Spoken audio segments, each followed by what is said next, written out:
Three. Two, one. Today is February 24th, 2009, and I'm here with Jonathan. So I'm going to ask you a few questions about, your whole reaction to September 11th. And Okay. just before we go into, that event, can you let me know what the World Trade Center meant to you before September 11th?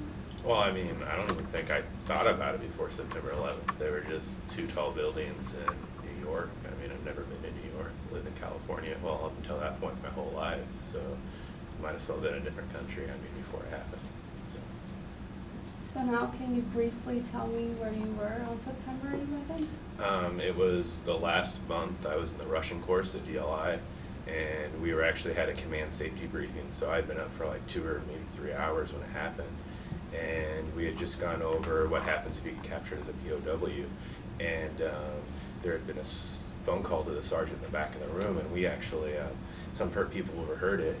And so they went and whispered in the ear of the person who was giving us the class. And they told us that it happened, but we thought actually they were trying to play a trick on us, because when they went over the rules of POWs are like, did everybody get that? And we just got a bunch of the people learning Chinese, and they're like, and then most of them were like, oh hell, if we ever get captured, we're not going to really follow the rules or anything. We'll just tell them whatever they want to know and not worry about it. And so we thought they were just trying to play a mind game with us, like, yeah, it's serious, whatever. People take the class serious, and they're like, no, it's real. And then we realized it was actually they were telling us the truth when they canceled our classes, because just the way things are, if you actually cancel a class, because they're trying to pump out linguists as soon as possible, so it has to be real. And so they sent us back to the barracks. They told everybody to go to the chow to eat chow hall. And I was eating Cheerios and watching the news when the second plane hit. And so I actually saw the second plane hit, and then I went back to the barracks and I watched the news the rest of the day. So classes were canceled for about the next 2 days. So by September, and then September 13th, went back to class. So, after you realized that it wasn't just a prank, what was your first reaction to that? Well, it was kind of mixed. I was like, yeah, I knew it wouldn't affect me right away because I was in training. But the main thing was we just wanted to know, was that the only place attacked? Our main concern was we had no idea what was going on. Were there going to be more attacks that day? I remember the whole rest of the day, all the people in charge were running around figuring out if they should secure the base, if they shouldn't secure the base. We heard on the news that we were on the higher force protection level, I think it was Delta. But we heard it on the news, but we didn't get told that till 4 o'clock in the afternoon on September 11th. So for that, I don't know how many hours that was. People were figuring out whether they should close the gates or they weren't. I think they just, I had some married friends, and they weren't allowed to go home to Fort Ord because they didn't want them driving or anything. They wanted them to be at work in case we were told to. I think some of the commanders actually thought they would have issued out the M16s and put us on the fence line because they weren't sure.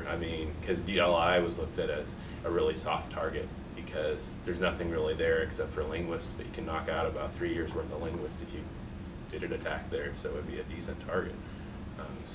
But there wasn't really anything we could do, so we just enjoyed not having class. What emotions were going through you?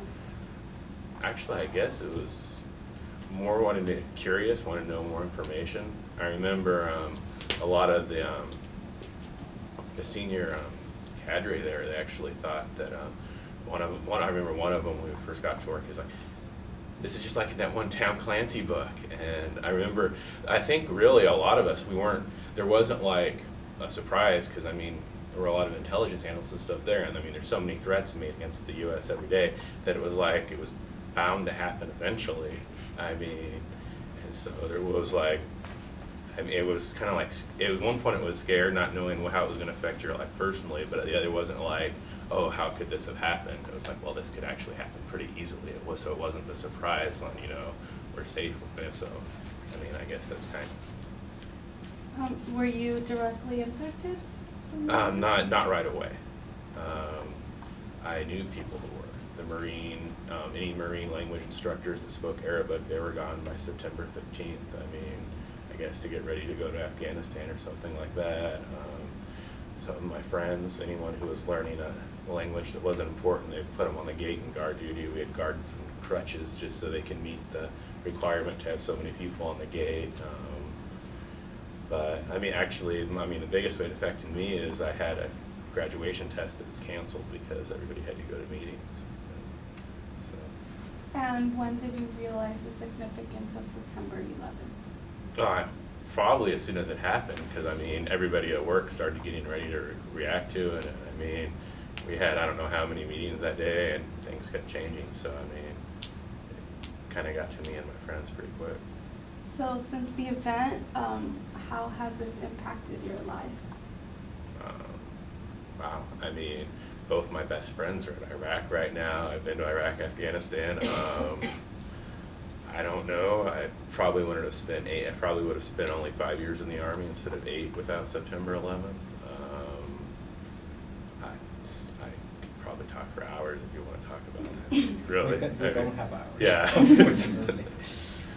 Briefly, was September 11th one of the reasons why you released it?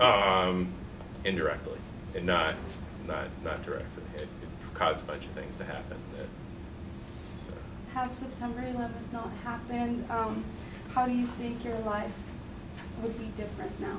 Oh, I definitely wouldn't be here. I would have got out of the Army in 2005, and so that means I probably would have graduated by now, and so I'd probably either be done with graduate school or teaching or something. I don't know, but who knows what. But yeah, so, and I wouldn't have been to Iraq anywhere, so I probably would have just gone to Germany, yeah. And lastly, do you have any unanswered questions about what came after September 11th?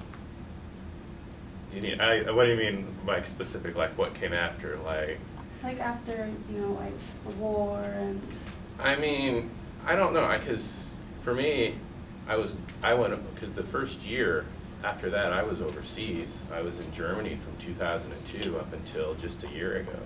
And so some of the things, like when I come back here and I hear people talking about like it was this and this, it's completely different than my experience. And I mean, I don't know, like everybody talks about everything being patriotic. Well, I was already in the Army, so we weren't really much more patriotic. Maybe some infantry or 82nd Airborne were more, but we were more like, oh, I guess we have to actually earn our jobs and, do our work now, Because before it was like 10 years, you had Bosnia, you had all the other places which were that big of a deal, and then you had this happening, and then people started saying, they're going to send us places, and I don't know.